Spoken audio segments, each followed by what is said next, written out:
My name is Tina Likar. I am first and foremost the parent of one of the little girls who goes to this kindergarten.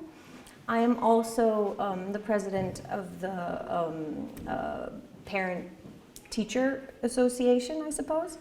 And I'm a big fan of the kindergarten.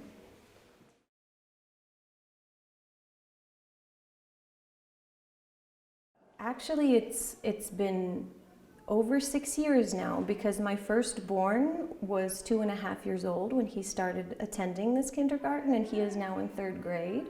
My middle daughter finished the last year of kindergarten here last year, and my youngest will continue on for next school year as well, and then she will start 1st grade as well.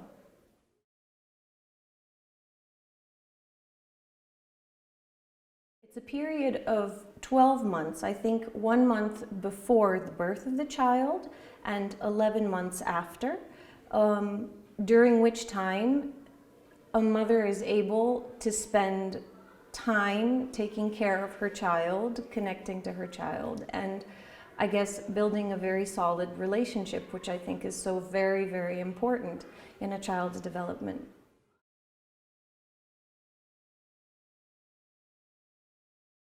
The father is able to also, I think, take part in the maternity leave. So if after 4 months the mother opts to go back to work, the father can take that leave instead of her. But I think that the first 3 weeks, is it? I think it might be 3 weeks or 15 days, something like that. After the birth, the father has automatic paid paternity leave, I suppose it's called.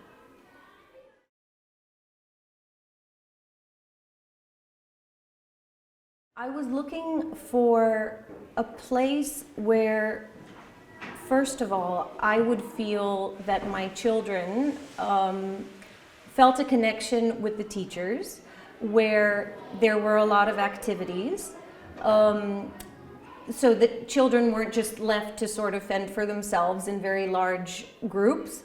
And I think mainly where I would feel that the teachers and myself had the same sort of value system. I find that very important in trusting your child to somebody else for 8 hours a day, every day. And I was very, very fortunate to be pointed in the direction of Hans Christian Andersen by a good friend who also had children coming here. And I have to say that ever since we've enrolled them, we've never looked back. It's been a wonderful experience.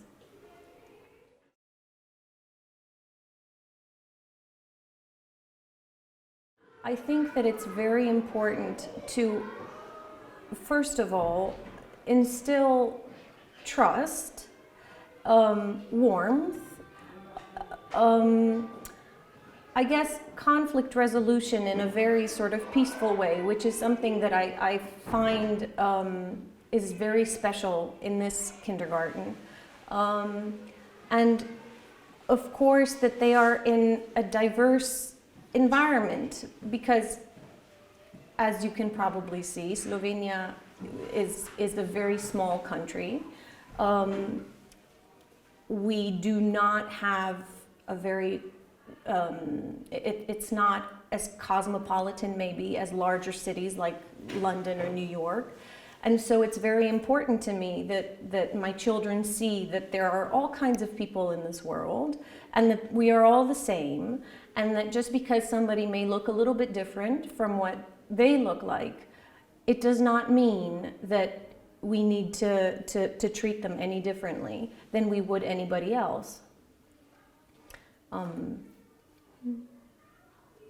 not sure. I think those are definitely the main points.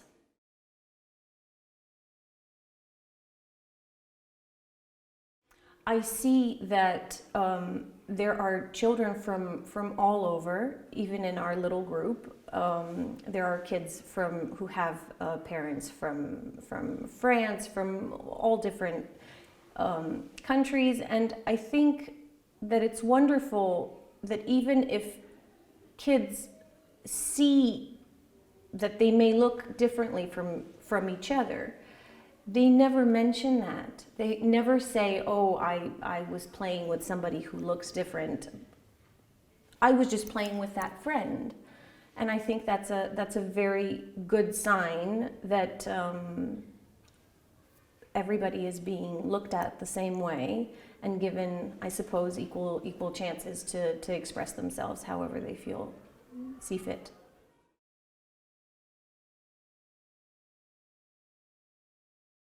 Absolutely, absolutely.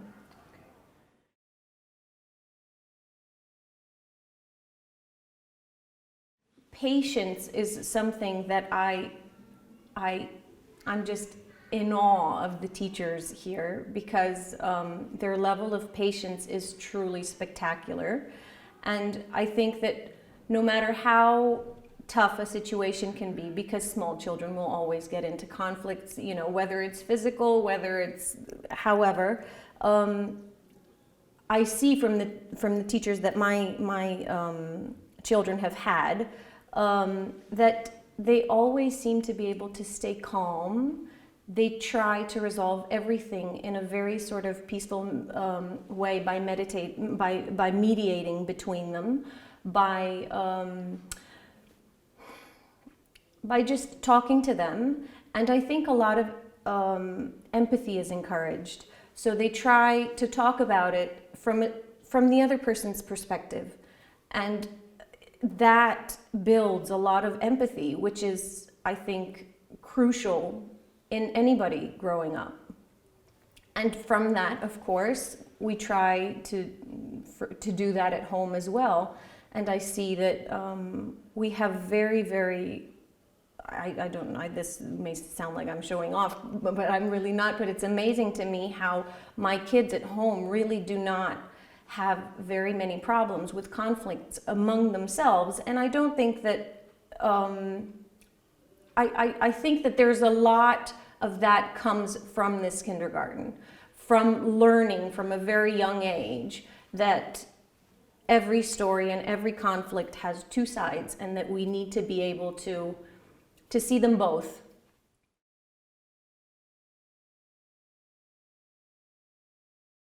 I think it's wonderful. I think that the vast majority of parents here trust their kids' teachers 100%.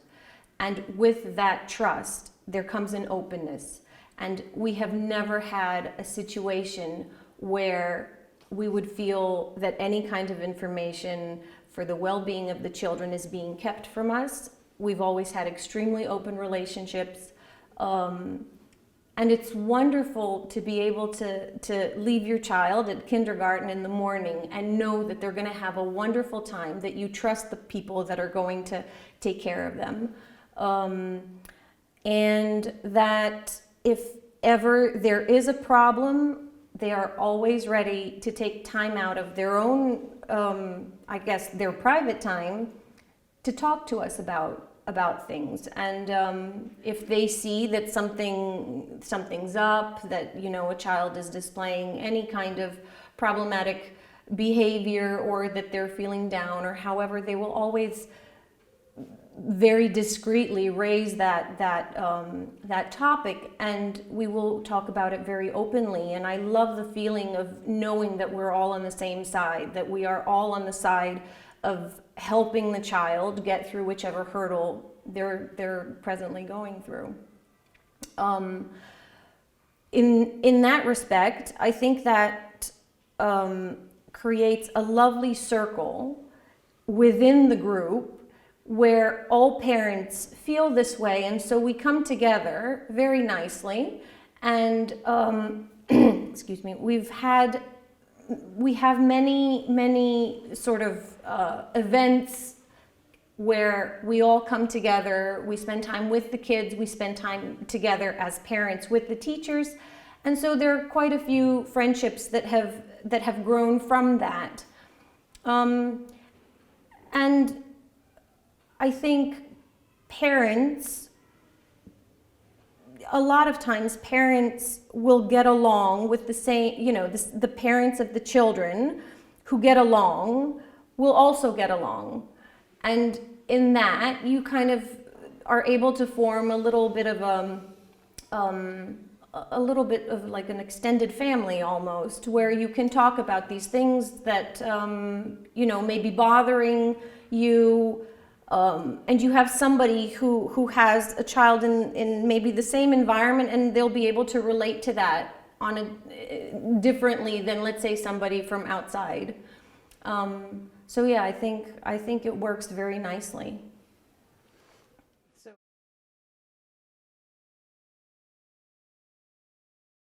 I think that every parent, no matter what culture or ethnicity they come from, the main value is that they value their children.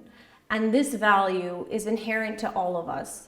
And so that is, I think, what connects us all, no matter where somebody is from, or no matter,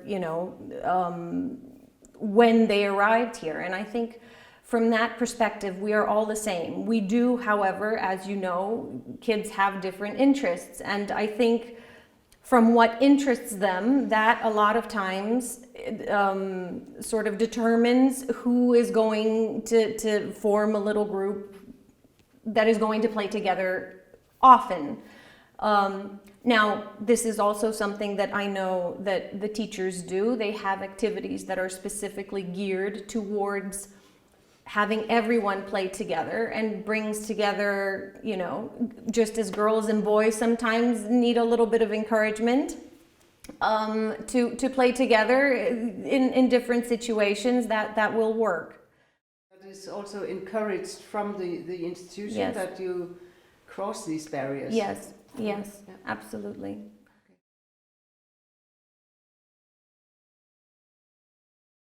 We did have a situation, I think, a few years ago that was actually quite a tough one, but I cannot tell you how wonderful it was when the director of the kindergarten stepped forward immediately and said, "We are going to talk about this. We would like you all to come in. Here is what happened. This is what we think is the right thing to do, but we are very open to hear what you have to say, your concerns and everything." So everything was addressed. Nothing was sort of hidden, and we all felt like we had a say, and that our opinions and our how we saw what it was that was going on, that it mattered. And I think a lot of times educational institutions in situations like that sort of close down and say, okay, well, we don't have any information for you right now until we figure this out, we can't talk to you. Here it was the exact opposite. They said, we understand that everybody is feeling a little bit anxious right now because of this, so let's sit down and let's talk about it. And that's exactly what happened. And I think it was resolved very, very smoothly, and we all felt very comfortable with with the result, I guess. Yeah. Okay.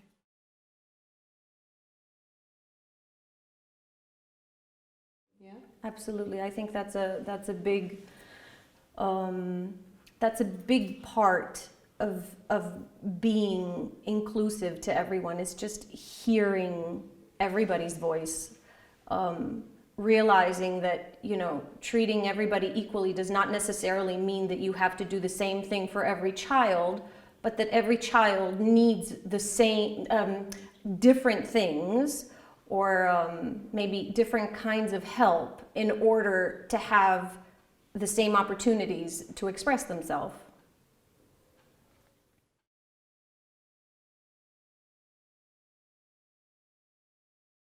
I think, as anywhere, there's always room for improvement. I am sure of that.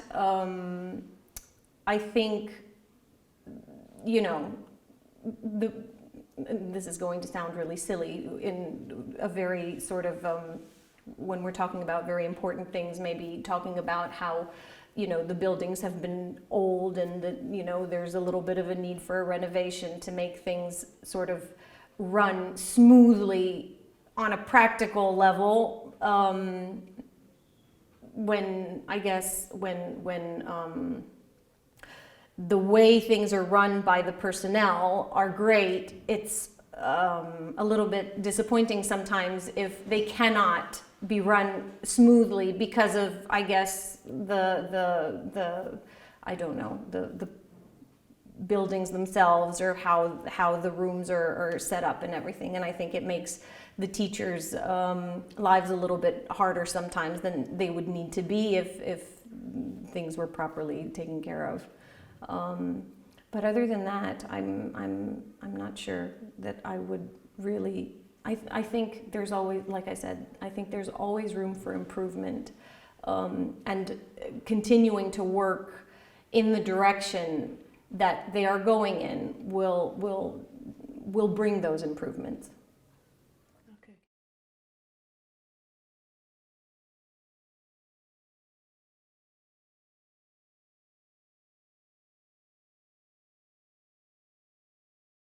I think it's wonderful because there are so many camps and the teachers are so willing to put themselves out there, because I'm sure that anybody that has spent any time with 4 and 5 year olds knows that if you have 24 of them to care for 24 hours a day for a week, that is a big deal.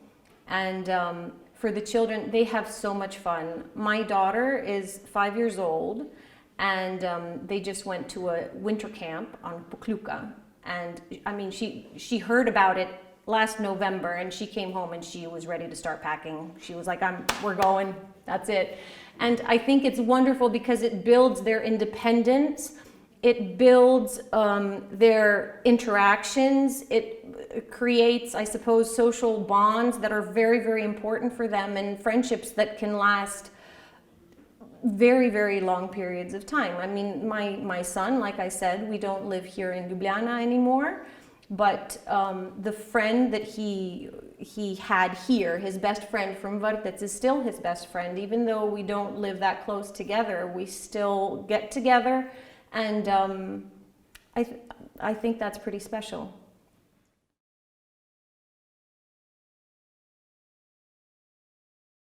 You've done a very good job asking me about it. I think that's it.